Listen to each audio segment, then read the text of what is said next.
저는 세무사 이장원이라고 합니다. 다시 한번 인사드리겠습니다. 반갑습니다. 저번보다 더 많이 오신 것 같으신데요.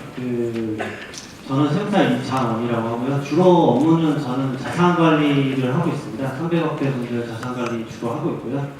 그래서 이제 여기 병원장님이나 이제 개원이신 분이나 아니면 이제 공직이신 분들은 이제 연말정산이나 아니면 사업에 대한 세금에 대한 부분들은 주로 이제 기장을 맡으시는 분들한테 많이 들으시겠지만, 제가 주로 하고 있는 건 이제 부동산 관리나 그다음에 세무조사 이런 것들을 주로 많이 했었어요. 제가 여기 경기도사회학교 연이 된 거는 병원장님들 세무조사를 많이 강화하다 보니까 병원장님들의 이제 자산 관리를 자연스럽게 많이 하게 되었고, 그 다음에 이제 그 관련 건들에 대한 업무를 좀 숙지를 많이 하고 있어서 이것들에 대한 강의를 좀 맡게 되었는데요. 그냥 이 시간은 좀 더 좀 자유롭게 들으셔도 될 것 같습니다. 좀 세금이라는 게 닥치면 이제 좀 크겠지만 닥치기 전에는 이제 인지가 낮기 때문에 집중해서 들을 것보다는 이런 게 있구나라는 하나의 인지를 가져가시는 게 좋을 것 같습니다. 최근에 이제 공직이 관련 세무조사가 많이 발생되는데요. 이건 이제 부동산 정책과 연결되어 있습니다. 17년 파리 대책 터지고 나서 18년 4월 1일, 그 다음에 18년 9월 13일, 12월 28일, 그 다음에 19년 2월 10일까지 세법 개정이 4번이 됐었죠. 그래서 부동산 정책이 아주 묶여버렸습니다. 그래서 그 부동산 정책을 묶으면서 그 다음으로 바로 진행했던 게 세무조사입니다. 세무조사는 지금 아주 여러 번 하고 있고요. 한 번에 걸치면 300명 정도 세무조사를 하고 있는데, 대부분 이제 헤드라인 보시면 아시겠지만 여기 요양병원장, 그 다음에 뒤에 보시면은 이제 헤드라인이 좀 자극적이죠. 대부분 이제 전문 직종들을 많이 이제 겨냥한 헤드라인들이 되어 있습니다. 핵심은 그 증여세입니다. 저희 나라는 상속세랑 증여세가 OECD에서 제일 비쌉니다. 30억 넘으면 50%입니다. 추후에 말씀드리겠지만 600억짜리 상속이 진행된 적이 있었는데, 상속세가 어마무시 쪽에서 그 상속세를 못 내서 강남에 360억짜리 건물을 파셨어요. 사실 그 시가가 600억인데 그거를 경매로 360억에 팔 수밖에 없었죠. 세금이 너무 부담이 되니까. 그렇기 때문에 미리미리 자산관리 좀 하시면 좋은데 그런 것들을 좀 못하는 경우가 있어서, 제가 상속세를 말씀드린 건 증여세가 그거랑 세금이 아주 똑같습니다. 30억 넘어가면 50%죠. 주로 발생하는 상황들은 병원장님들이 이제 병원장님의 자녀한테 많이 이제 이 세법적인 상생세법에 대한 이해 없이 주시는 경우가 있는데, 거기에 대해서 이제 현금 거래나 아니면 부동산을 주게 되면 바로 그거에 대해서 증여세를 포착을 해서 세무조사가 들어갑니다. 저도 이제 재작년 17년 파리 대책 이후로 세무조사권을 여러 건을 맡았었는데 대부분 전문직이셨습니다. 작년에만 한 12건 맡았는데 10명이 의사분이셨어요. 직종에 대한 리스크가 좀 있으시고요. 그래서 이제 이런 식으로 계속 국세청에서는 언론 보도자료를 계속 뿌리죠. 그래서 이제 이거에 대한 자극을 하고 여론을 좀 형성을 하는 거죠. 그래서 대부분 이제 좀 리스크가 있는데, 어떤 식으로 이제 가는지 이제 이것도 말씀드리면, 혹시 이 종이 받아보신 분들이 있으실 겁니다. 개원이 하셨거나 아니면 이제 뭐 다른 이유에 따라서 이걸 받아보신 적이 있을 텐데, 이거는 세무조사 사전 통지입니다. 그리고 다음에 나오는 거는 해명자로 제출하는데, 세무조사 사전 통지를 받으시면 첫 번째로 이제 그 관련 세법을 잘 아시는 세무대리인을 찾으시길 권해드립니다. 이거 나오면은 핵심은 얼마나 세금을 줄일 수 있을까를 핵심으로 잡으셔야 되고, 뒤에 해명 자료가 나오면 해명 잘 하시면 세금이 0원이십니다. 그러니까 이거는 잘 하면은 세무조사 전환이 안 되는데, 이걸 잘못 방어를 하는 순간 바로 이걸로 전환이 됩니다. 그러면 아주 좀 골치가 아파지죠. 그리고 이제 세무조사를 받게 되면 대부분 이제 거부감이 많이 생기시죠. 이 나라가 해준 게 뭔데 세금만 걷어가느냐, 이런 생각을 하실 수도 있겠지만, 사업체에서 세무조사를 받으시면은 제 생각에는 이제 정말 긍정적인 표현이긴 한데, 국가기관에서 인정한 아주 좋은 경영 컨설팅이긴 합니다. 모든 작업을 다 봐주니까 그만큼 좋은 게 없죠. 병원 운영을 잘못했는지 이런 것들에 대해서도 상당히 많은 부분을 알 수 있는데, 예를 들어서 매출액이 400억 정도였던 병원이었는 걸로 기억나는데, 세무조사를 했는데 막상 추징세액이 거의 없으셨어요. 근데 과세관청에서 경비가 과다했다 그래서 이제 세무조사를 들어갔었는데, 오히려 병원장님은 슬퍼하셨죠. 왜냐면은 내가 경영을 아예 잘못하고 있었구나라고 생각을 그때 아신 거죠. 차라리 세무조사로 추징이 되면 경비가 과다됐으면 그 돈은 벌었구나라는 인지가 있는데, 그게 아니라 경비가 너무 과다하게 이제 지출되고 있었던 거를 왜 잡아내지 못했을까라고 이제 인지를 하시는 거죠. 세무조사 한 번쯤 이제 다각도로 생각을 해보실 만한 문제입니다. 그리고 아마 공직이든 개원이든 의사로서 이제 전문직 생활을 하시면 세무조사는 3번에서 한 5번 정도는 받으실 거예요, 평생. 그 정도는 이제 각오하시고 알아두시는 게 좋은데, 최근에 이제 부동산 관련 세무조사는 다 PCR 시스템으로 하게 되어 있는데요. 이 세무조사는 크게 4가지가 있는데, 이 비율 분석이랑 안내문은 주로 이제 사업체에 많이 합니다. 사업체 비율이 잘못되었는지 뭐 이런 것들인데, 주로 많이 하는 게 이제 복리후생비가 인건비의 15%가 넘어갔다 그러면 과도한 복리후생비니까 이 복리후생비에 이제 가공경비가 있을 것이다. 이렇게 해서 이제 세무조사가 들어간다거나 그런 식으로 하는 거고요. 그 다음에 요즘 많이 주의하셔야 할 건 탈세제보입니다. 잠깐 말씀드리면 탈세제보를 하게 되면 국세청은 그 탈세 제보자한테 무조건 시시각각으로 문자로 아니면 전화로 보고를 하게 되어 있습니다. 그래서 탈세 제보의 포상금도 요즘 커졌죠. 40억까지. 실질적으로 탈세 제보를 하시더라도 포상금을 받을 확률은 제로에 가까워요. 왜냐하면 자기가 정말 전자 데이터나 아니 모든 장부, 이중장부를 다 갖고 그거에 대해서 소명을 하지 않으면 탈세 제보에 대한 포상금은 안 줍니다. 하지만 탈세 제보가 들어가면 그 업체에는 무조건 세무조사를 합니다. 그리고 탈세 제보가 들어가면 아주 강도가 높아지세요. 가끔 탈세 제보가 범위가 좀 커지면 조세범 처벌법이라고 해서 이제 검찰이 임명한 조사관이 들어가게 되는데 한 번씩 보셨던 다스나 이제 빗썸할 때 보시면 파란 박스 들고 가지 않습니까? 그거 진행합니다. 그렇게 진행을 하게 되면 이제 조세범 처벌법상 세무조사는 안 받으시는 게 좋은 게 뭐냐면 그 병원에 모든 컴퓨터의 하드랑 서버를 가져가기 때문에 병원 영업을 못 하세요. 그래서 빗썸 세무조사는 제가 간접적으로 이제 경험을 했었는데 9개월 정도 했었죠. 이제 그러게 되면 사실상 병원은 폐업 수순을 받을 수밖에 없습니다. 큰 업체든 작은 업체든. 그러면 이제 그럼 검찰 그런 것들은 큰 병원에만 가지 않느냐? 강남에 직원 4분 있는데도 그렇게 파란 박스 들고 가서 업무 정지된 적도 있으세요. 그러니까 알고 계셔야 됩니다. 사이즈에 상관없이. 그리고 이제 PCR 시스템에 대해서 정확하게 하나씩 말씀드리겠습니다. 그 PCR 시스템은 이제 소득하고 지출을 분석하는 시스템인데 바로 뒷페이지로 보시죠.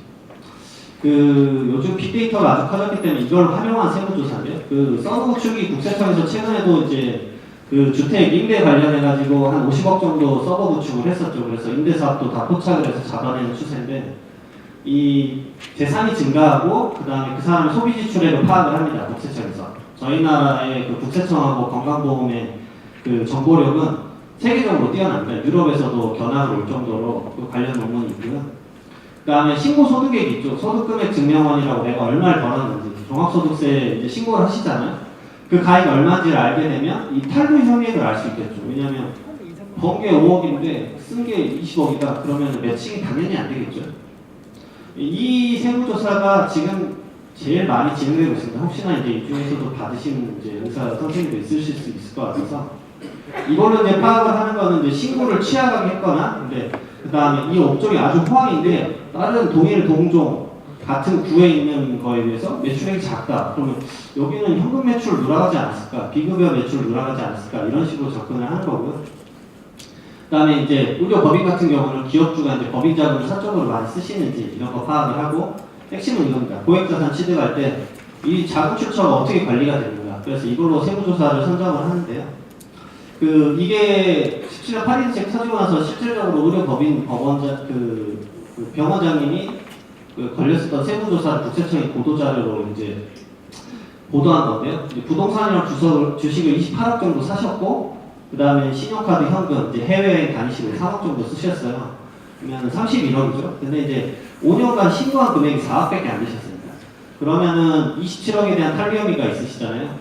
이게 이제 증여세나 이런 거 걸리시면은 세금 무서운 게 제일 가산세인데요. 가산세는 제한이 없습니다. 그러니까 100% 이상이 가산세가 많이 나오세요. 제가 할인대책 터졌을 때 그분이 추징세액이 32억이었는데 가산세가 37억이었거든요. 그러면 이제 그분은 그 돈을 갑자기 어디서 낼지 그런 거에 고민이 되죠. 왜냐하면 세무조사로 인한 세무 추징액은 연부연납이나 분납이 안 됩니다.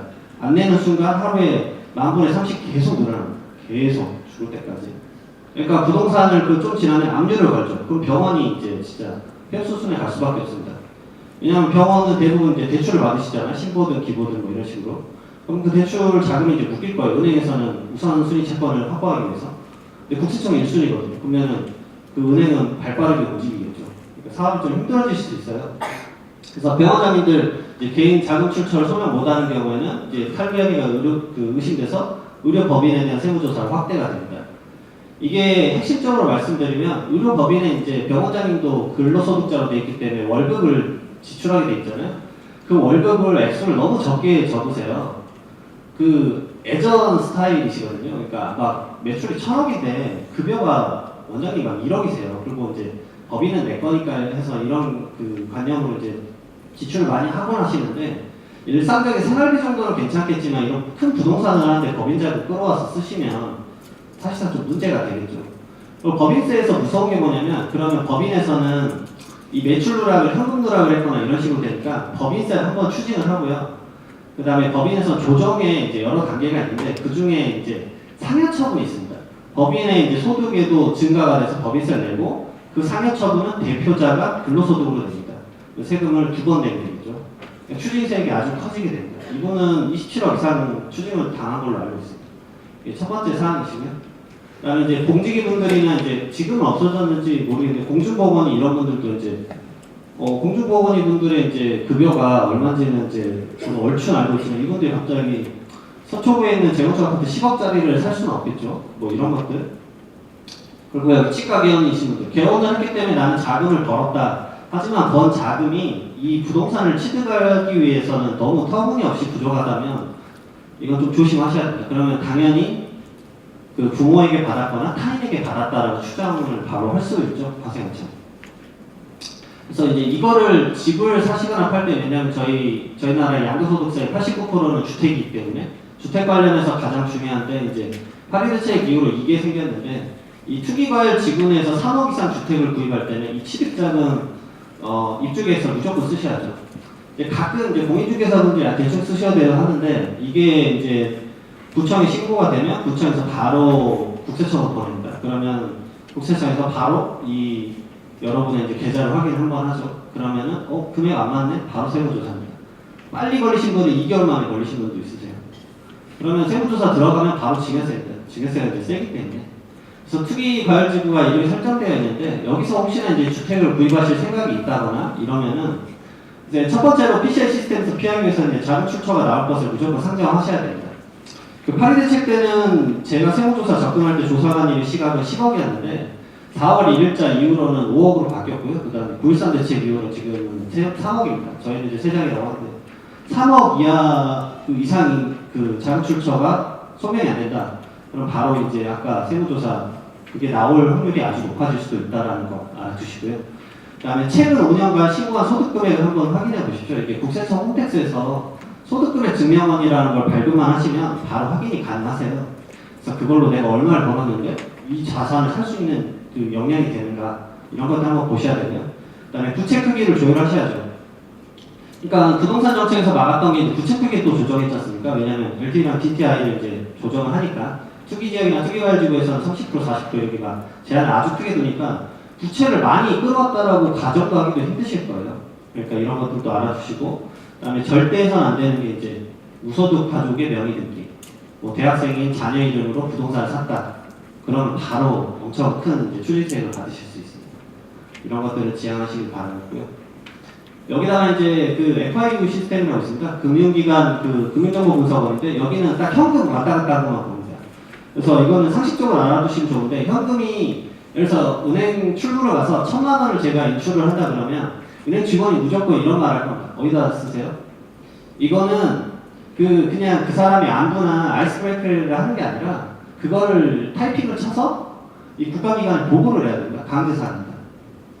1,000만 원 이상의 출금에 대해서는 그 국가가 모두 컨트롤을 하려고 합니다.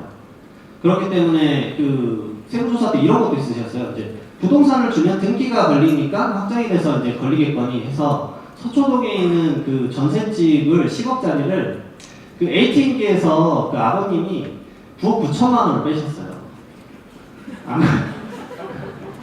대단하시. 네. 아무튼 걸리셨어요. 그 돈을 빼서 이렇게 가가지고 이제 주셔서 나 안 걸릴 거다 이렇게 하셨는데 그것도 어떻게 빼셨냐면 1,000만 원 이상 뽑으면 강제에 걸릴 걸 아니까 900만 원씩 빼셨어요. 900만 원씩 100번을 뽑으신 거예요. 110번? 대단하죠.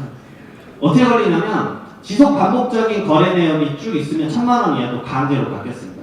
그래서 이게 FI 시스템이 다 날라가요.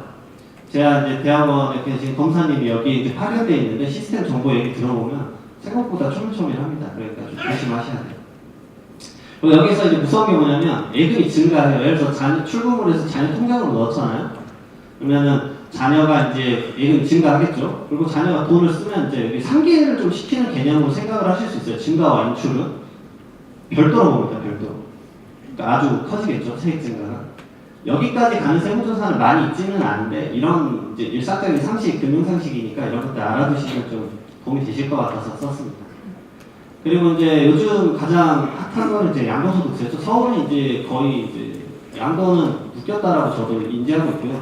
저는 이제 어차피 자산 위주로만 하니까 지역에 있는 세무사님들이 이제 컨설팅 못 자면 같이 컨설팅에 들어가기 때문에 광주, 대구, 부산 뭐 한 7지역이랑 8지역 이 정도 같이 하고 있어서 상관없는데 서울 쪽은 부동산이 이제 많으신 분은 제가 케어하신 분들이 60채 정도 있는데 조심하셔야겠죠. 이제 집을 잘못 팔게 되면 세금 폭탄을 맞으니까 조정대상 지역의 3주택 이상은 이제 중과세가 세지 않습니까?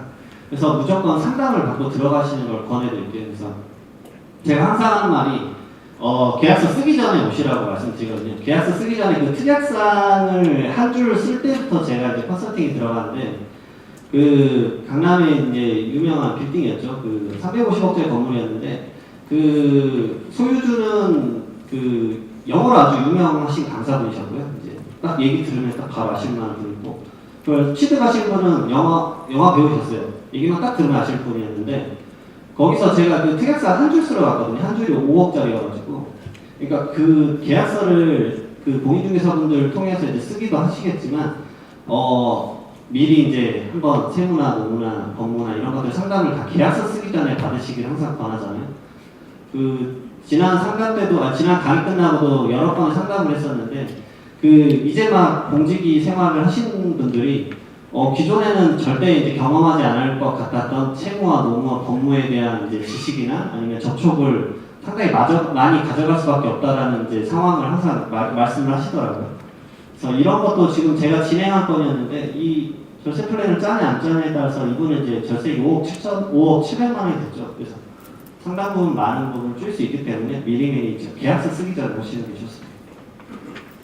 그 다음에 이제 조정 대상 지역인데 지금 부산 같은 경우는 많이 빠졌죠. 4개 빠져가지고 그 다음에 나머지 추가가 됐죠. 수원시 8달구랑 용인시 수지구랑 기흥구랑 용인은 왜 넣었지 모르겠어요. 용인은 그 정도까지는 아닌 것 같은데 저희 어차피 부동산 전문이라서 이게 쭉 하는데 세액이 20% 증가하는 건 사실 큰 문제가 아닌데 그 장기보유 특별공제라고 해서 양도차익에 의해서 10억이 나면 뭐 30%까지 꽁으로 빼주는 게 있어요. 10년이든 15년이든 지나면 그걸 하나도 안 빼주기 때문에 세액 차이가 엄청 크게 발생합니다.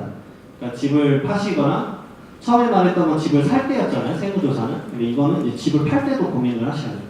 집을 사고 팔 때 어떻게 팔고 사야 되는지에 대한 그 인지가 있으시는 게 좋습니다. 그리고 이거는 이제 제가 부동산 이제 관련 상담만 많이 하기 때문에 그 상담에서 주로 많이 물어보셨던 것들 위주로 좀 뽑아봤습니다. 그래서 하나씩 좀 설명을 드리면 그 다주택자인데 이제 분양권이 있다. 그럼 분양권이 주택이 되면 이제 절세 플랜이 가능한가요? 뭐 이런 질문이 많이 하시는데 분양권은 이제 먼저 말씀드리면 주택이 아닙니다. 저희 세법에서는 분양권은 주택이 아니고 조합원 입주권 있죠. 그 종전 주택이 이제 재개발 재건축으로 인해서 관리처분 인가가 나고 나서 이제 부동산 권리로 바뀌죠. 그 입주권은 주택으로 셉니다. 그러니까 이 주택수를 계산할 때도 분양권을 빼야 되는데 이런 것들에 대한 혼재가 또 있으시겠죠. 그리고 조정대상 지역에서 분양권을 팔게 되면 이 세율이 55%입니다. 상당히 세죠. 그 제 사무실이 이제 송파 쪽에 있는데 그 바로 뒤에 아파트가 이제 헬리오시티라고 큰 아파트 세대가 있습니다. 저희 나라에서 가장 큰 세대죠. 그 9,560세대인가요? 아파트 동수가 84동이에요. 그래서 안에 셔틀버스 이렇게 가는 거예요. 큰 아파트였는데 거기 33평형 프리미엄이 7억 5천 정도 되는데 그 분양권 아무 생각 없이 팔고 오셨어요. 그러면 생각 얼마인지 아세요? 뭐한 돈 천 내겠지 이런 생각을 하세요. 3억 7천이고 말씀드리니까 막 까불어지시는 거예요. 팔기 전에 오셔야 되는데 그런 것들에 대한 생각을 좀 가지시면 좋을 것 같아요. 세금이 상당히 이제 비율이 세니까. 그다음에 이제 이런 경우도 많이 접촉하실 겁니다. 이제 시골에 아버님이 계신데 이 농지를 이제 상속을 받았다. 근데 이제 나는 이제 서울에서 거주를 하는데 다른 경상도나 이제 전라도일 수 있겠죠. 그러면 이제 이걸 이제 정리하는 게 낫겠다라고 정리를 하시잖아요. 그러면 이제 이 경우가 상속인이 이제 1년 이상 만약에 농사를 지었다. 왜냐면 어머님은 거기서 사실 수 있잖아요. 어머님이 아직 신체가 건강하면 어머님이 농사를 1년 이상 짓게 되면 아무 때나 파면 이제 양도소득세 1억이 감면이 됩니다.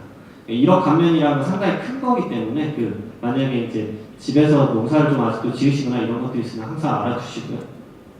그다음에 어머님도 없으세요. 그러면은 제가 상속을 받는데 전 서울에 있기 때문에 농사를 지을 수가 없잖아요. 그렇게 되면은 이제 3년 이내에 만약에 양도를 하게 되면 아버님이 이제 8년간 농사를 지었다는 가정하에 1억 원까지 세금이 감면이 가능합니다. 그러니까 아버지 땅이니까 그리고 매수자가 안 나타나서 아무 생각 없이 있다가 뭐 가끔 그러세요. 지금 시골 땅 같은 경우는 평당 10,000원에 이제 일희일비하는 경우가 상당히 많은데 그 가액이 적당히 맞으면 기간이 만약에 3년 대비 직전이다 이러면은 빨리 팔아버리시는 게 나아요. 왜냐면 세금 자체가 평당 10,000원대 왔다 갔다 했는데 세금을 뽑아보니 그게 막 9천만 원이다 그러면 자경 1억까지는 받을 수 있기 때문에 세금을 영원으로 끝내면 되는데 그 기간을 넘겨버리면 세금이 이제 9천만 원을 내야 되기 때문에 평당 10,000원을 더 받으려고 했던 그 행위 자체가 무색해지기 때문에 뭐 이런 것들도 있다는 거 알아두시고요. 또 자경 스스로 농사를 지었다는 인정이 안 되면 그 비사업용 토지라 해서 또 10% 중과가 됩니다. 그냥 무조건 이제 이럴 때는 무조건 팔지 마시고 그 계약서 쓸 때 오십시오. 왜냐하면 지난주에도 그 경기도 광주에서 40억짜리 양도하셔서 세금이 이제 12억이셨는데 제가 플랜 돌려보니까 8억 5천까지는 줄일 수 있겠어요. 근데 나머지 분들 못 줄여서 오셨는데 문제는 잔금 치르고 오셨어요. 근데 그 사신 분도 자산가라서 세무사랑 법무사의 잠을 다 받고 나서 잔금을 오전에 이제 9시에 받았는데 그분이 저한테 이제 찾아온 게 11시였는데 그래서 빨리 그러면 계약 날짜를 미뤄라. 왜냐면 잔금을 치르면 양도가 끝납니다. 세법상 양도가 딱 끝나기 때문에 그 전에 절세표를 절대 못 줄여요. 양도가 끝나버리면. 양도 끝나기 전에는 세금을 어떻게든 줄일 수 있어요. 진짜 가지고만 오시면 제가 어떻게든 줄일 수 있는데 문제는 그 자산가분이 잔금을 받고 다 거래 끝나자마자 바로 등기소로 가버린 거죠. 끝났습니다. 그 눈앞에서 3억이 날아갔죠. 그 아버님이 그 전화사로 잠깐씩을 한 20분 정도 하셨습니다.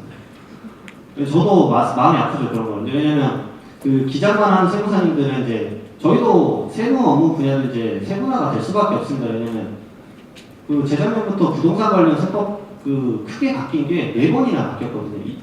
1년에 한 번 바뀌어도 지금 잘 따라갈까 말까인데 그 4번 바뀌어가지고 네이버에 뉴스 쳐보시면 양포 세무사라고 있을 거예요. 양도 포기 세무사입니다. 세무사도 양도 진짜 안 하려고 합니다. 왜냐면 리스크는 크고 판단은 상당히 어려워요. 법률 판단. 그러니까 저는 아예 기장을 안 하니까 그냥 이 재산만 하기 때문에 이거를 하지. 그래서 저는 영업을 안 해도 되는 게 세무사님들이 다 갖고 옵니다. 왜냐면 자기가 못하니까. 근데 고객을 놓칠 수는 없잖아요. 왜냐면 자기 고객인데 저는 양도 못해요. 말 못하거든요.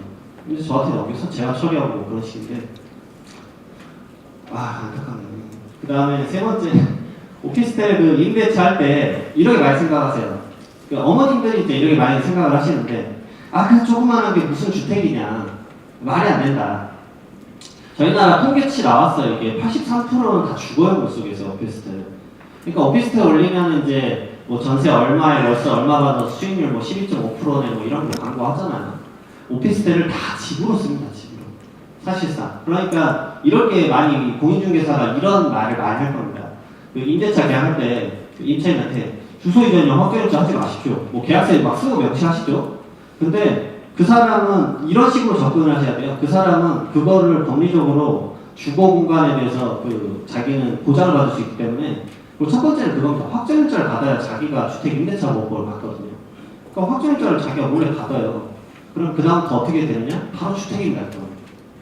그러니까 사무용으로 쓰고 사업자 등록증을 내지 않는 이상은 거기 오피스텔 무조건 주택이세요. 그러니까 오피스텔 주택이 아니라고 자꾸 생각하시는 분들이 있는데 상당히 위험한 발상이세요. 왜냐면 이게 주택이 포함되냐 안 포함되냐에 따라서 1세대 1주택 비과세냐 아니면 중과세를 받느냐 일희일비 하거든요. 이 아주 작은 오피스텔 한 채 때문에. 근데 실무적으로 이거 진짜 많이 했어요. 왜 확정일자를 받으면 주택임대차 보호법상 이제 그 보호를 받죠.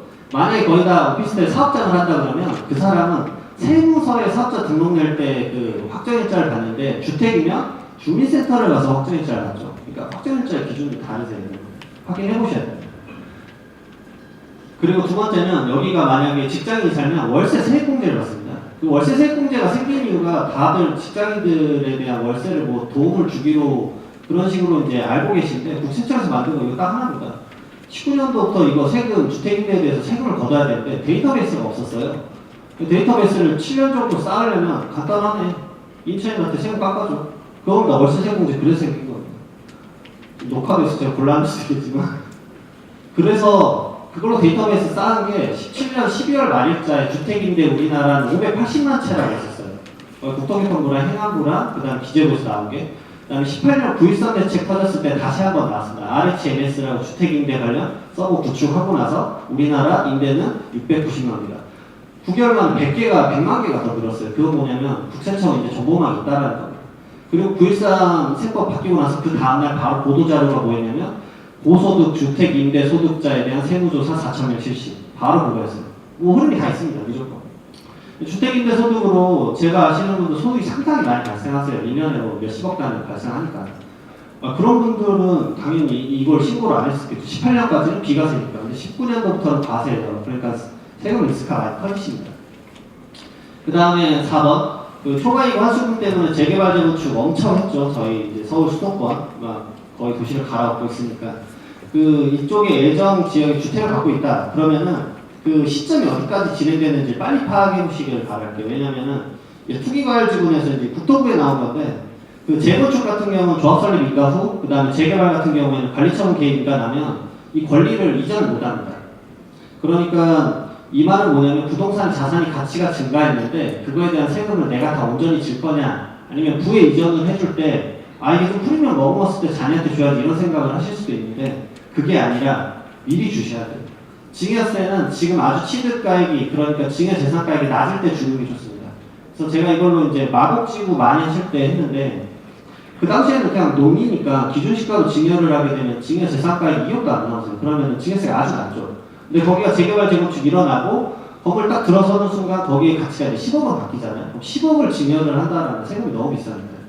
그러니까 가치가 낮았을 때 주고 자녀가 이제 대학생인데 그 재개발 재건축이 끝날 때쯤이면 4년에서 6년 정도 걸리니까 그러면 가치 상승을 올라감으로 동시에 그 자녀가 경제적 활동을 하겠죠. 그러면 경제적 활동에 대한 이제 추가 분담금을 자녀가 직접 내면서 자연스럽게 주택 하나를 주는 거예요. 그리고 그때쯤에 이제 독립된 세대 분리를 해버리면 됩니다. 그러니까 이런 것들도 정책, 이 플랜이 기본 7년짜리에서 10년짜리 플랜인데 미리미리 알고 하시는 분들은 진짜 다 하세요. 3개씩 주시니까. 근데 막 다 뭔가 일궈놓고 딱 주려고 하면 저희 나라 증여세 너무 비싸니까 10억 넘어가면 40%입니다. 간단히 계산 4억이잖아요. 어떻게 4억을 내고 합니까? 증여세의 무서운 점은 수중자가 세금을 냅니다. 자녀가 수중자니까 10억 줬어요. 자녀가 4억이 어디 있습니까? 여기서 이제 물론 공제 빼면 4억까지는 아니지만 그 세금이 자녀에게 어디 있겠습니까? 그 다음에 5번은 이번에 이제 대법원 판례 때문에 하나 바뀐 건데요. 그 1세대 1주택 판정할 때 기존에 법률혼 배우자와의 세대 구성원의 주택수만 합쳤었는데 이제는 이제 사실로는 하나 넣은 게 뭐냐면 이분은 제가 봐도 이제 대법원 판례 읽어보시면 좀 심했던 게 이제 그 집을 팔기 전에 바로 이혼을 하셨어요. 왜냐면 주택이 배우자분 하나, 그다음 자기 하나. 근데 조정대상 경우에 중과세가 시작됐잖아요. 세금이 너무 비싼 거예요. 그러니까 이혼해. 그래가지고 서류상 이혼을 했는데 집에서 같이 사셨어요. 그 다음에 집 팔고 나서 잔금 치르고 2달 후에 재결합. 이런 너무 그 악용한 거죠. 왜냐면 그 세액 절세액이 한 4억 정도 됐거든요. 그러면은 서류상으로 이 페이퍼 작업만 하면 되는 거니까 국가에서 이제 괘씸하게 본 거죠. 그래서 이거 핵심은 이제 배우자를 포함하는데 그 사실상 생계를 같이 한다라고 생각을 하면은 이제 그 이거는 위장이혼이다 뭐 이렇게 판단을 하는 겁니다. 그러니까 사실상 같이 살고 있으면은 법률혼이 아니더라도 이제 이 같이 세대를 볼 수 있죠. 이 대법원 판례는 많은 문제를 소지하고 있습니다. 왜냐하면 그러면 지금 최근에 여러 이제 가족 형태가 이제 많이 생기잖아요. 그러면 동거 가족, 그러니까 그 동거라 하면 이제 배우자랑 결혼을 하지는 않았지만 사실혼 관계자 같이 살고 있어요. 근데 서로 주택이 있어요. 이걸 어떻게 봐야 되지? 이런 것들 곤란하겠죠. 이거 좀 이슈가 생길 수도 있을 것 같습니다. 그 다음에 이제 6번인데 상속주택은 비과세가 된다 뭐 이런 말씀을 많이 하세요. 근데 상속주택이 비과세가 되는 것이 아니라 상속주택의 그 취득 전에 갖고 있었던 것. 그러니까 지금 제가 주택이 하나 있어요. 15년도에 구입한 주택이 하나 있는데 아버님이 돌아가셔서 19년도에 상속이 일어나요.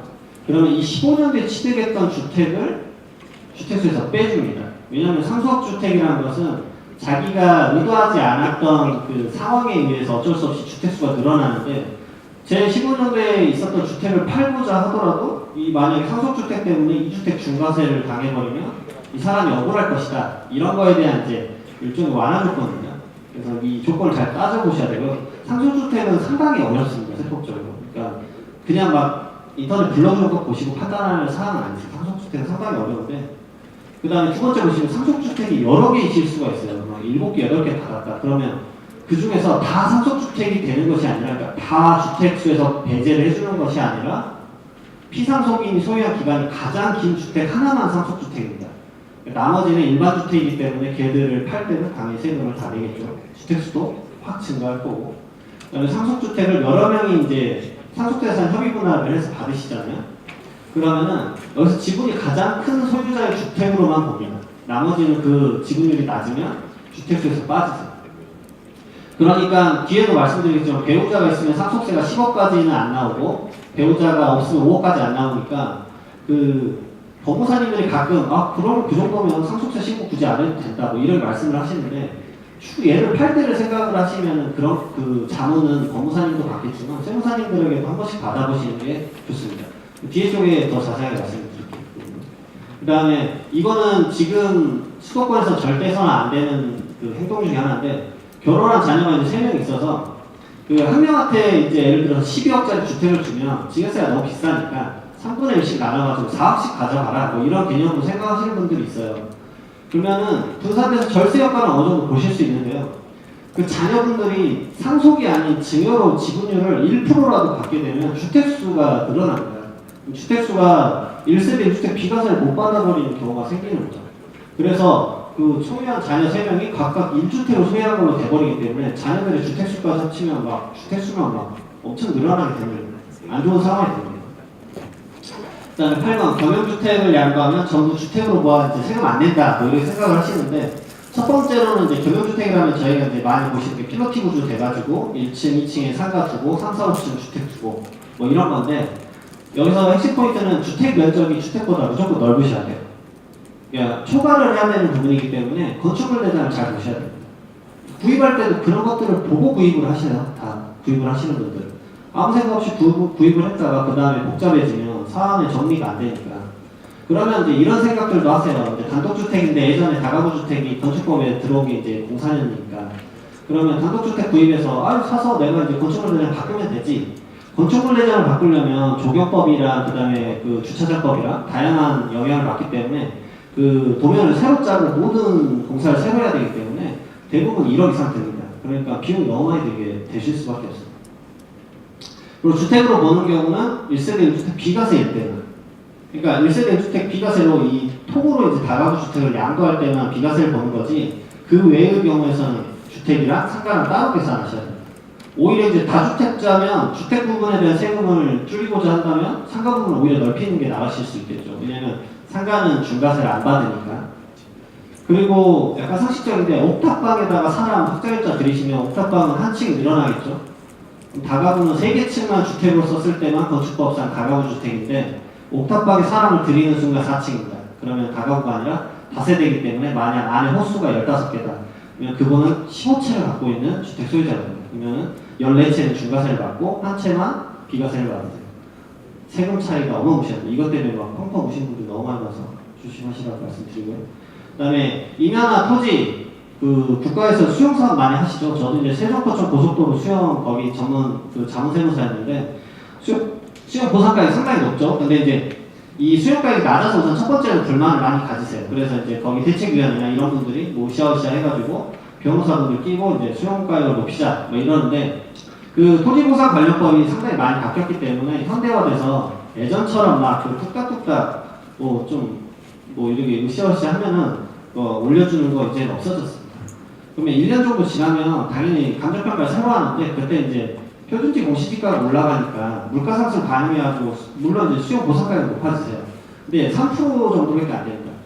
그러면 그 3%의 수익률밖에 못 낼 거면 빨리 토지를 보상을 받고 재투자를 하시는 게 나으실 수도 있습니다. 그때 이제 아무 생각 없이 또 그냥 팔아버리면 안 되고 무조건 세금 얼마 내는지. 왜냐면 국가가 강제로 가져가더라도 거기에 대한 세금을 내셔야 돼요. 왜냐면 부동산을 국가에 양도를 했기 때문에. 이 개념도 없으신 분들 꽤 있으셔서 이제 세금을 내가 왜 이 한참 이러세요. 그러다가 이제 막 신고기간 지나면 하루만 넘어가면 가산세가 20%니까 자기가 내야 될 세금 4억인데 모르고 있다가 뭔 세금을 내라는 거야? 딱 세금 안 내셨어요? 뭐 4억 8천원 계속 이제 증가하는 거죠. 이런 것들 좀 조심하셔야 돼요. 그 다음에 억울하게 세금 부과되면 구제할 방안 있죠? 이제 조세 심판 간다거나 경경 청구해서 이렇게 진행하실 수 있습니다. 세금을 내면 그 다음에 픽스다 이런 걸로 생각하시는 분들이 있는데 이런 것들 좀 그렇지만 않다라고 알아두시면 되고요. 저도 이제 가끔 지금 고지서 같은 거 날라오시잖아요. 뭐 지방세나 종합부동산세나 계산 한 번씩 해보십시오. 그 오류 제가 잡아내서 담당자한테 말해가지고 당신 지금 계산 잘못했다고 제가 몇 번 한 적이 있었습니다. 고지서가 무조건 맞지 않습니다. 그리고 이제 세금 폭탄 사례 몇 가지 말씀드릴 텐데요. 양도라는 것은 잔금청산하고 그 다음에 소유권 이전고시 둘 중에 빠른 날이 양도가 딱 마무리된 날인데 이 노부 같은 경우는 이제 주택이 하나셨어요. 그러면 1세대 1주택 비과세를 받으니까 좋아 했는데 이제 잔금 받기 전에 이 계약금이랑 중도금 받은 걸로 작은 아파트 2개를 사신 거예요. 그리고 작은 아파트 2개를 작으니까 바로 자금을 치르신 거죠. 그러면은 그 첫 번째 비과세 받아야 되는 주택을 양도가 끝나기 전에 주택수가 2개가 늘어나 버린 상황입니다. 그러면은 그 다음에 양도일이 도래했고 그러면은 1세대 3주택 중과세가 돼서 세금 차이가 이제 9억 정도 나셨어요. 좀 큰 사건이죠. 그러니까 사고 파는 게 동시에 일어나기 때문에 그 시점 조율을 잘 하셔야 돼요.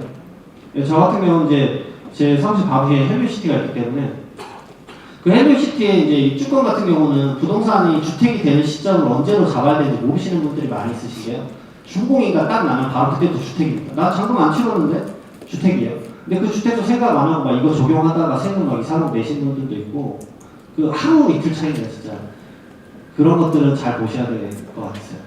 그 다음에 임대사업에 등록하면 주택수에서 제외가 됩니다. 이제 이번에 세법이 바뀌어서 임대주택이 하나가 있고 그다음 거주주택이 있으면 이 거주주택을 양도를 할 때 얘는 비과세를 한번 해줍니다. 근데 이제 임대주택이기 때문에 이 거주주택에서는 안 살아도 된다라고 알고 계세요. 1세대 1주택 비과세가 2년 거주요건이 기존에는 없었으니까. 근데 무조건 거기서도 거주는 하셔야 돼요. 그리고 임대주택을 간단하게 말씀드리면 제가 봤을 때는 예전에 파리대책에서 말했던 임대주택을 돌리게 되면 양성화해주는 조건으로 당신의 세금이나 많은 혜택을 주겠다고 하는 게 국토교통부랑 이제 기재부의 의견이었죠. 근데 18년 9.13 대책 때는 그 모든 내용이 다 바뀌었습니다. 그래서 임대주택 돌렸던 사람들이 이제 대래 이제 오히려 큰 혜택을 못 보고 양성화 돼버리는 상황이 됐죠. 사실 국가가 그걸 이제 생각하고 한 건지는 모르겠지만 지금 임대주택에 대해서 사실상 혜택이 많이 크지는 않을 수 있습니다. 특히나 서울권이요. 기준시가 6억 넘어가고 국민주택 규모 이하다. 이럴 때만 어느 정도 영향이 있지 그걸 넘어가는 강남 3구에 있는 아파트는 임대주택 돌리면 아무 혜택도 못 받으십니다. 하지만 뭐가 있느냐? 민간임대주택 특별법상 그 임대주택을 기간을 안 채우게 되면 과태료가 있어요. 1,000만 원이었는데 그게 지금 입법 발의가 되어 있는 상태 계류 중인데 이게 3차에서 5천만 원까지 늘어날 겁니다. 아무 생각 없이 주택을 팔려면 팔지도 못해요. 임대주택을 팔지도 못하는 상황이 됩니다. 이런 건 좀 억울하겠죠. 그리고 임대료 상한율 5%이신 거 아시죠? 5% 살짝 넘기는 순간 과태료가 1,000만 원이었는데 이것도 이제 3,000원 올리자. 1년에 30만 원짜리 오피스텔에서 월세가 30만 원이에요. 그럼 360벌죠. 근데 이 5%를 계산을 못하고 그러면 5%면 30만 원을 5%니까 31만 5천 원까지 올려야 되는데 아무 생각 없이 공인중개사랑 35만 원으로 하시죠. 오케이 35만 원. 그리고 1년 지나고 2년 지났어요. 그러면 1년에 벌어들인 수익이 400만 원 이 정도잖아요. 근데 과태료 3천 원 떨어지면 국가에 대한 생각이 어떻게 드실지 고민이 많이 되죠. 진짜. 체별이에요. 체별 과태료니까 또 오피스텔을 만약 10개 돌렸다. 3억이시겠죠, 과태료. 끔찍한 거죠. 그 다음에 아내 명의로 취득한 오피스텔 주택. 오피스텔 주택 아니라고 생각하셨다가 주택으로 되면 이제 곤란해지는 거죠.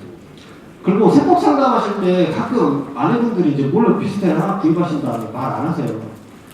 주택수 없다고. 그리고 그래 그럼 막 상담하신 다음에 한 12시쯤에 갑자기 전화 오세요. 사실은 뭐 사실이니까 큰일 나요 진짜. 계약서 쓰기 전에 오셔서 마땅히지 조심하셔야 되는 거죠. 다 말씀하셔야 돼요 진짜. 그 다음에 이제 4번은 이거는 제가 직접 경험했기 때문에 정말 딱한데 예전에 이제 자기가 갖고 있는 농사를 안 지었거나 아니면은 거리가 30km부터 벗어난 산을 파다 이러면 이제 예전에 상속이나 증여를 받았던 그런 것들이 수용이 발생할 때 이게 많이 발생하는데 그때 이제 그 토지를 팔게 되면은 장기보유 특별공제를 안 해줬었다가 16년도에 안 해줬었다가 17년도에는 풀어줬습니다. 근데 그거 관련 세금이 지금 12억이에요. 이 말씀을 드리는 이유는 세법이 지금 부동산 관련 세법만 지금 1년, 1, 2년 사이에 4번이 바뀌었는데 이거를 못 따라가니까 양도폭이 세무사가 나오거든요. 그러니까 이거를 어느 정도는 이제 안테나를 세우면 계속 접촉을 해야 되는데 그걸 못하게 되면 이 세금 차이 때문에 많이 손해를 보실 수 있습니다. 그리고 공인중개사가 당연히 이런 세법 개정에 대해서는 좀 느리실 수 있죠. 왜냐면 자기 주 업무가 아니니까. 세금을 계속 공인중개사분들 계산 안 해주시잖아요. 왜냐면 공인중개사분들 세금 잘못 계산해주면 자기한테 피해가 가니까. 그러니까 이런 것들에 대해서는 본인이 좀 챙기셔야 되는 게 있습니다. 그러니까 팔기 전에, 계약서 쓰기 전에. 특히나 해가 바뀌기 전에. 왜냐면 해가 바뀔 때 세법이 많이 바뀌니까. 그러면 18년도에 세법을 적용하는 게 좋은가, 19년도에 세법을 적용하는 게 좋은가. 저도 최근에 있었습니다. 그 경기도 경상도 경산에 그 30억 정도 토지 양도를 하셨는데 그 장기보유 특별공제가 이제 10년 하면 30%로 있다가 그러니까 1년에 3%씩이죠. 그러다가 19년 1월 1일부터는 15년에 30%로 1년에 2%로 바뀌어요. 근데 그 세액 차이가 얼마나 되겠냐 하지만 그분이 한 4천만 원 차이가 나셨거든요. 근데 계약서를 19년 1월 2일로 잔금을 치르셨어요. 그래서 제가 얼른 계약서를 바꾸십시오. 계약서 12월 31일로만 하시면 당신이 4천만 원을 받다. 그럼 당연히 쓰겠죠. 딱 하루 차이로 4천만 원 왔다 갔다 하면 아까우시겠잖아요. 그런 것들 좀 파악을 좀 하셔야 돼요. 그 다음에 혹시나 과수원을 팔았다. 그 지자물 보상이라고 있습니다. 그래서 이제 과수원에 이제 토지뿐만이 아니라 이 비닐하우스 그리고 이제 거기 포도나무냐 복숭아 나무냐에 따라서 나무마다 가치 판단을 감정평가를 합니다. 근데 매매계약서에 이걸 같이 섞어버리면 부동산을 같이 판 걸로 되는데 감정평가를 받고 과수원의 가치가 따로 측정이 되면 이걸 양도소득세를 뺄 수가 있겠죠. 포도나무나 이런 것들은 하나에 이제 한 3만원, 5만원 정도 가치평가가 되세요. 그러면은 이게 이제 1000그루, 10,000그루 막 이렇게 되면은 꽤 세액이 나오시거든요. 그런 것들에 대한 이해도 있으시면 좋을 것 같고. 그다음에 5번째는 이제 임대주택 돌리시잖아요. 그때 이제 저희 나라는 2개를 해야 되는데 그 첫 번째는 구청에 이제 민간임대주택 특별법상 주택을 해야 되고 두 번째는 세무서에 신고를 해야 되죠. 근데 사실 세무서에만 신고를 하셔도 돼요. 근데 모든 세법적 혜택을 보려면 이 2개를 다 해야 되는데 예전에는 세무서에만 등록을 하셔서 자기는 당연히 비과세 받을 줄 알았는데 못 받았죠. 이거 학교 차이로 시점에 따라서 몇 억이 날아가시니까 이런 것들은 이제 터지면 좀 상처가 좀 크시죠. 그 다음에 지금 20분 정도 남았는데 좀 더 이제 말을 높여서 빨리 해서 좀 진행하도록 하겠습니다. 저희 나라는 이제 상속세가 이제는 핵심 이슈가 대두가 되실 건데 첫 번째는 표준지 공시지가가 너무 올랐습니다. 그 강남에 있으신 분 뭐 기사도 보셨겠지만 10석의 다가구 주택 갖고 있었는데 갑자기 공시지가가 40억이 되셨어요. 그러면은 기사에서는 뭐 말하죠. 보유세가 뭐 얼마나 올리냐 뭐 이렇게 하는데 그분 계산 시뮬레이션 이렇게 때려보면 상한가가 있기 때문에 이제 상승폭은 어느 정도 정해져 있지만 4년 지나면 어차피 2제곱으로 가면 8배, 12배가 이러거든요. 그냥 끝도 없이 올라가게 되기 때문에 그러면 보유만 하고 있어도 막 1억씩 낼 수도 있겠죠. 그러면 월세가 1억이 될까요? 안 되실 거예요. 다가구 18개 하나에 50씩 받으면 한 달에 받아봤자 8,900인데 그러면 1년 수익이 1억 800만 원, 1억 1,000? 1억 1,000 이 정도 될 건데 보유세가 1억을 낸다 그러면 부동산을 누가 갖고 있고 싶겠냐라는 생각이 좀 많이 들죠. 아마 제가 봤을 때 2021년에서 22년에는 과시화 될 겁니다. 과시화 되니까 조심하셔야 될 것 같고 왜냐하면 표준지 공시지가로 저희가 이제 모든 그 상속세나 증여세나 이런 게 첫 번째 판단 기준이 되기 때문에 이 말씀을 드리고요. 저희 나라 OECD 상속세율이 제일 비싼데 일본이 더 비싸다고 하시는데 일본은 세금에 대한 감면이 엄청 많습니다. 그 국제에서 이제 일본 세금을 많이 때리고 그 다음에 감면을 많이 해주는 조건으로 되어 있기 때문에 실질상 저희 나라가 제일 비쌉니다. 전 세계에서. 그래서 제가 저기 적어드렸듯이 20년생에서 40년생의 이제 부모님이나 그러신 분들은 지금 상속 플랜을 미리 좀 짜두시는 게 좋아요. 왜냐면 미리 안 짜놓으면 돌아가시거나 이러게 되면은 그 상속세는 이제 상속인분들이 내셔야 되는데 그 고액의 상속 자금을 마련하는 것도 사실 핵심 이슈입니다. 왜냐면은 갑자기 상속세가 이제 몇 억이 나오는데 그 상속세를 내는 기간이 되게 짧거든요. 6개월입니다. 6개월. 뭐 물론 이제 분납이나 연구연납 이런 것들이 있기는 하지만 돌아가시고 나서 병합은 없으시겠지만 그 그때 상속세 신고 기간이 돌아가시고 나서 6개월인데 6개월이면 엄청 길지 않느냐 하시지만 상속세 좀 큰 거 가액 계산하는데 세무사가 대부분 2달에서 3달 걸리거든요. 6개월도 짧은 경우도 많이 있습니다. 예를 들어서 제가 예전에 1,400억짜리 한번 계산한 적 있었는데 6개월은 짧아요. 왜냐면 상속세 세무사 3명이 달려있는 짧을 정도로 상속세 계산이 상당히 어렵습니다. 그래서 이런 것들은 미리미리 플랜 짜시는 게 좋죠. 왜냐면 돌아가시고 나서는 세금은 픽스입니다. 근데 정확히 계산하는 것 자체도 이렇게 힘든데 미리미리 자산 관리를 좀 하시는 게 좋죠. 이건 이제 너무 간단한 거라서 이제 뭐 당연히 이제 인터넷상에서 뉴스에서도 접하실 수 있는 건데 실무적인 얘기를 드리고자 이제 말씀드리는데 상속세는 신고가세가 아닙니다. 저희가 6개월 동안 그 상속세를 꼼짝꼼짝하면서 만들어요. 그러면은 6개월에서 1년 있다가 세무조사가 시작됩니다. 이게 무슨 소린가 하시겠지만 상속세는 고지과세입니다. 그러니까 국세청이 고지를 하는데 자기들이 계산한 인력이 안 되니까 세무대리인한테 6개월 이내에 신고를 해. 안 하면 가산세. 하지만 당신의 신고를 참고로 우린 세무조사를 하겠다. 상속세는 그런 세금입니다. 그리고 고지를 할 때는 이제 무조건 세무조사가 시작되니까 2명에서 3명이 세무조사가 시작되는데 그게 지방청 단위에서 세무조사가 시작되면 무조건 추징세액이 나옵니다. 왜냐하면 경고력이 저희보다 훨씬 뛰어나기 때문에. 저희가 어느 정도 전략을 짰어도 대부분 추징하려고 노력합니다. 과세관청에서는. 실무적으로는 그 조사관은 이 추징을 하게 되면 자기 실적이 올라갑니다. 국세처럼 간단합니다. 추징을 하는 세금은 자기 실적입니다. 자기가 승진을 해야 될까? 그 조직에서. 그리고 두 번째는 이제 이게 제일 어려운데요. 그 10년간 통장 거래 내역을 다 보셔야 됩니다. 왜냐면 10년간 배우자 및 직계존비 사전 증여는 전부 다 상속세에 포함해야 됩니다. 그러니까 막 돌아가시기 전에 급하게 막 자녀한테 5억 꽂아주고 다 필요 없어요. 어차피 상속세에 전부 다 포함돼요. 문제는 이걸 10년치 거래해야 돼요. 그러면 자산가이신 분들의 10년간 통장 거래 내역을 다 봐야 되는데 여기서 이제 저희의 이제 업무 실무적인 어려움이 있는데 피상속인의 계좌 내역은 조작 위험성이 있기 때문에 종이로 몇 개 안 줍니다. 그러니까 A4, 이 AA 한 3개 정도 받아서 저희 알바 써서 그거 다 쳐야 됩니다. 다 쳐서 입금 거래 내역을 다 만들고 10년간 상속인 기억도 안 나는 그 거래 자금에 대한 출처들을 상속인한테 물어봐야 돼요. 피상속인하고 상속인하고는 거리가 막 떨어지는 데서 항상 오랫동안 시간을 보냈어요. 아버님은 뭐 광주에서 사업을 하는데 돌아가셨고 저는 서울에 지내요. 아버님이 10년간 돈 쓴 걸 제가 어떻게 합니까? 네, 근데 그거를 소멸 못하면 세금 추징합니다. 이게 제일 어려운 이슈입니다. 그렇기 때문에 이 리스트업을 만들어서 정리하는 게 제일 어려운 상속세 업무 중에 하나입니다. 그래서 이제 말씀드리는 게 생활이나 병원비 이런 것들은 이제 증빙 잘 챙기면 어느 정도 매칭 작업을 할 수 있겠죠. 그래서 저희가 자사가분들이 많이 하시는 게 은행에 적요를 무조건 적으세요. 이게 어떤 사건이었는지 기억을 하시는 거예요. 이제 위험한 건 안 적으시는데 확실한 것들, 소명이 필요한 것들은 적요를 깔끔하게 적으세요. 예를 들어서 이럴 수도 있죠. 배우자한테 돈을 주고 받을 수도 있는데 이걸 증여로 인정할 수가 있으니까 금전 소비대차 계약서를 쓰고 공증을 받고 그 다음에 돈을 갚죠. 돈을 갚을 때 한 번에 안 갚아요.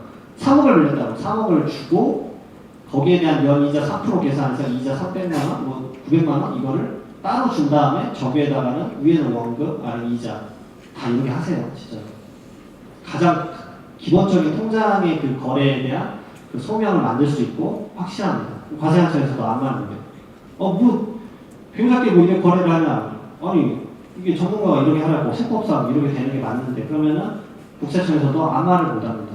명확하니까. 그 다음에 아까 말씀드렸듯이 소액의 자금이라도 반복적으로 인출하는 경우 조심하셔야 되고요. 그 다음에 3번 불필요한 가족 간의 거래하시면 안 좋습니다. 왜냐면 자녀의 계좌를 활용해서 뭔가 사업을 하시거나 이런 분들이 가끔 있는데 그럼 자녀한테 그 돈을 다 증여한 걸로 돼버리기 때문에 만약 돌아가시면 10년 내 모든 그 거래 내역을 소명을 할 때 상당히 스트레스를 받으시겠죠. 그러면 이제 소명을 할 수도 있어요. 그래서 이게 원래는 내가 뭐 신용상 문제가 있어서 자녀의 계좌를 잠깐 쓴 거다. 오케이, 알았어. 그러면 상승세는 피해요. 사업소득을 다 계산하겠죠. 당신 사업소득에 대한 매출로라도 했겠거니 하고. 세금은 그런 식으로 다 타고 올라가니까 조심하셔야 됩니다. 그래서 이제 아까 말씀드렸지만 상속세랑 세법 바뀔 때마다 건강검진 받듯이 저한테 이제 유료상담 자산가분들 거의 다 받으시거든요. 그래서 제 앞에 상담만 이미 3월까지 다 찼는데 그런 것들을 계속 하시는 분들이 있으세요. 바뀔 때마다. 그리고 이거는 이제 약간 개업을 하시거나 주택을 구입하시거나 할 때 이제 세법상 이런 게 있구나라고 알아두시라고 적어둔 건데, 이 정도 가액을 만약에 주고받으면 과세관청에서는 명확하지 않으면 오케이 봐줘 이겁니다. 이게 이제 주택으로 따지면 세대주인데 30세 이상이라면 2억 정도는 줄 수 있지. 결혼했는데 뭐 전세금 빌려줄 수 있지. 근데 이게 만약에 명확하다 그러면은 안 봐줍니다. 이것도 전부 다 포함되는데, 이 정도는 약간 가이드라인을 제시해 준 겁니다. 국세청에서 내부로 이 정도는 좀 봐주자. 근데 이제 이게 결혼하셨을 때 주택도 있겠지만, 저는 요즘 이제 이걸 많이 보는데, 개업하실 때 그 상가를 건물을 주시는 경우도 있고, 그 다음에 임대차 하시게 되잖아요. 전세금이나 이런 것도 문제가 되실 수 있습니다. 그 다음에 이제 상속재산이 5억 이하, 배우가 있으면 10억 이하는 상속세를 신고를 안 해도 된다고 생각을 하시는데, 한 번쯤은 상담을 받아보시는 게 좋은 게 이제 여러 가지가 있는데요. 첫 번째로 세법에서는 그 자산에 대한 가치평가를, 이제 가치평가를 한 걸로 세금의 기준을 매기기 때문에, 첫 번째는 거래 가액입니다. 그러니까 이거 아파트, 매매사례랑 같이 아파트가 많이 쓰입니다. 아파트 공동주택 가격이 70%도 반영 온다니까 뭐 5억이다 이러면은 상속세 신고할 때 이거 5억으로 생각을 하시는 경우가 있는데, 그게 아니라 그 유사매매, 그러니까 제가 84제곱미터 아파트를 갖고 있는데 그 전후 6개월, 지금은 전 3개월이죠. 이제 전 6개월로 또 바뀌었지만, 그 유사매매로 이제 그 아파트 단지의 84제곱미터 아파트가 예를 들어 10억에 팔렸다. 그러면 그건 10억으로 하셔야 됩니다. 가장 시가를 반영하는, 기준 시가보다는 시가가 가장 우선입니다. 그리고 여기서 이제 가장 이제 핵심 이슈는 임대료 환산가입니다. 여기서 이제 설명드릴 건데, 아버님 이제 상가가 있으셨어요. 상가 이제 기준 시가를 해봤더니 4억 8천이세요. 근데 임대료 보증금은 8천만 원, 그다음 월세 800 받고 계셨어요. 그러면 이제 기준 시가 딱 따지니까 4억 8천이네, 5억 미만이니까 세금 안 내니까 신고서 안 만드셔도 됩니다. 그게 아니라 이제 임대료 환산 금액이라는 건 뭐냐면, 당신의 임대료를 이 정도 받을 수 있다는 건 뭐냐면 이 정도로 가치가 있다라고 판단을 하는 겁니다. 그래서 간단하게 계산하시면 되는데, 보증금 플러스 월세 곱하기 100 하시면 됩니다. 그러면 8억 8천 나오시죠? 그러면 세금이 6,600만 원이 나오는 상속세 과세 대상이셨는데, 그 법무사님이나 아니면 이걸 진행해 주시는 공인중개사분들이 가끔 안 해도 돼요 이러면은, 이거 몇 년 지나고 갑자기 과태료 막 날라오고 이러게 되겠죠. 그다음에 두 번째는 이제 재개발 호재가 있는 곳에 이게 많이 발생을 하시는데, 예, 지금 경상북권에서 제가 진행하는 건 이게 많은데, 돌아가시게 되면 시골의 토지의 기준시가는 되게 낮죠. 그리고 토지는 유사매매라는 게 없기 때문에 이 기준시가 그냥 제곱미터당 얼마 곱하면 바로 가액이 나옵니다. 그러니까 기준시가로 하게 되면 1억 5천밖에 안 되니까 상속세 신고 안 해도 되겠네 라고 그냥 넘어가세요. 그래 넘어가면 기준시가가 이제 상속세 그 신고가액이 픽스가 되니까. 근데 그게 아니라 여기가 재개발 호재가 있어서 대충 이 근처 시세를 봤더니 8억 9억은 받으실 것 같아요 이거를. 그러면은 상속세 안 낸다고 이렇게 넘어가실 게 아니라, 이 토지를 감정평가를 받으시면 토지의 상속재산가액을 높이실 수가 있잖아요. 그걸 5억까지만 높이게 되면은 5억까지는 어차피 상속세 세금 한 푼도 안 내세요. 그리고 얘를 어차피 8억에 팔 건데, 그러면 세금 차이가 지금 얼추 2억 이상 나세요. 이런 것들에 대한 조세 전략을 짜야 되는 건데, 왜냐면 상속 받을 때만 생각을 하세요. 상속 받고 나서 그 재산 언젠가 팔 거지 않습니까? 팔 때까지가 이제 단계적으로 생각을 하셔야죠. 만약에 이게 배우자분이 있으셨으면 저는 가치를 더 높였을 것 같아요. 10억까지. 그러면은 8억에 팔겠죠? 그러면은 어떤 전략을 짤 수 있냐면, 어차피 세금은 영원이겠죠? 배우자가 있으니까. 그리고 양도를 할 때 양도소득세도 영원이에요. 그러면은 여기 두 단계가 여기까지 가겠죠? 세 번째 단계는 뭐냐면, 10억짜리를 8억에 팔았잖아요. 양도 차손이 생기죠? 2억의 양도 차손을 그 당인연도에 다른 양도를 할 때 그 차손을 얹어서 팔 수가 있습니다. 근데 내가 조정대상 지역에 3주택이 있어. 근데 얘를 팔면 지금 세금이 너무 비싼데 양도 차익이 3억밖에 안 난다. 그럼 2억을 끌고 와가지고 얘를 팔 때 차손으로 써버리면 1억에 대한 양도 차익에 대해서만 세금을 내기 때문에 세금이 한 단계 더 줄어들겠죠. 이런 것들이 전략인데, 이런 것들 이제 잘 못 짜시니까 이게 좀 안타까운 경우가 진짜 많습니다. 왜냐하면 등기 보면 상속 뜨면은 저는 다 말씀드리는데, 상속을 하셨는데 감정평가로 그 상속세 신고를 하신 사람은 제가 봤을 때 300명 중에 1명 정도 되세요.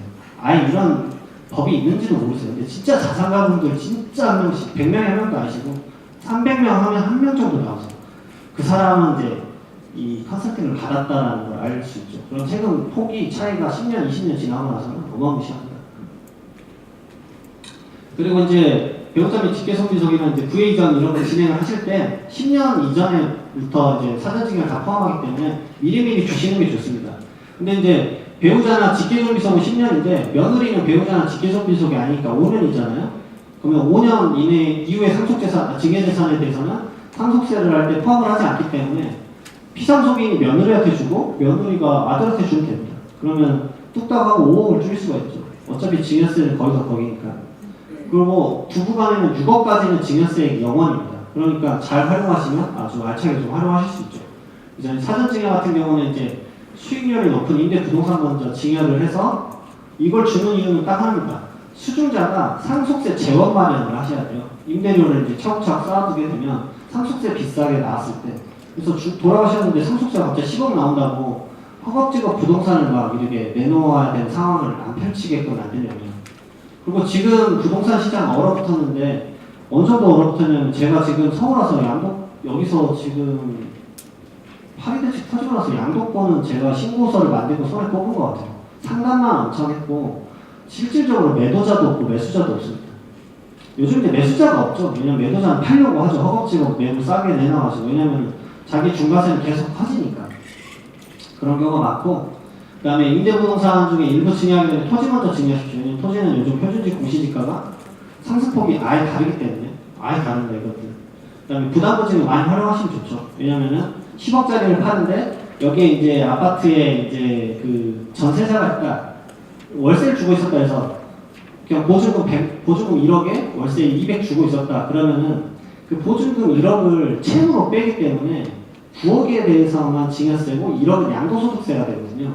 근데 이분이 1세대 1주택이고 세대가 독립된 아들한테 이 아파트를 부담부증을 하고 싶다.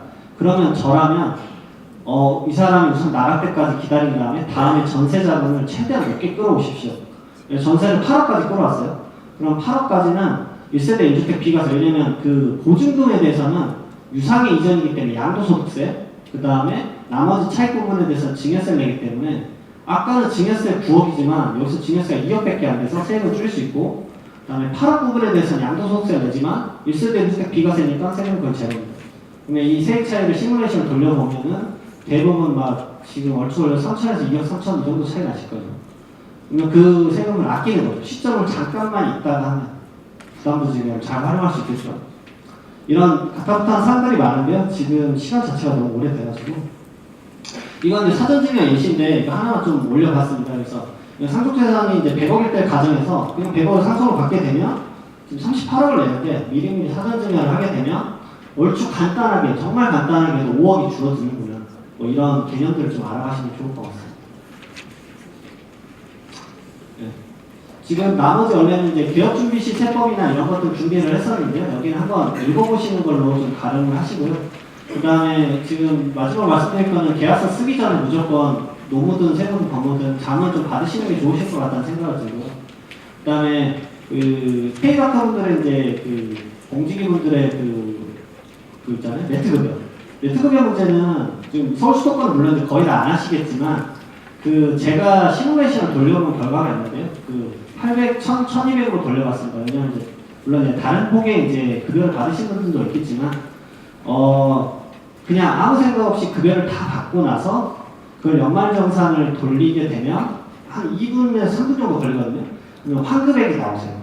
그러니까 네트급여를 할 이유가 없으십니다. 왜냐하면 어차피 그쪽 병원에서 내주나 내가 그거를 네트급여가 아닌 정상급여, 그래서 네트급여 1000만 원이면 정상급여 액수를 돌리게 되면 1200, 1300 정도 되겠죠. 그걸 가지고 내가 그냥 세금을 낸다라고 하고 정상적으로 진행을 해도 환급금이 나오세요. 네트급여 할 때 월마다 내는 지출액이 아주 커지기 때문에.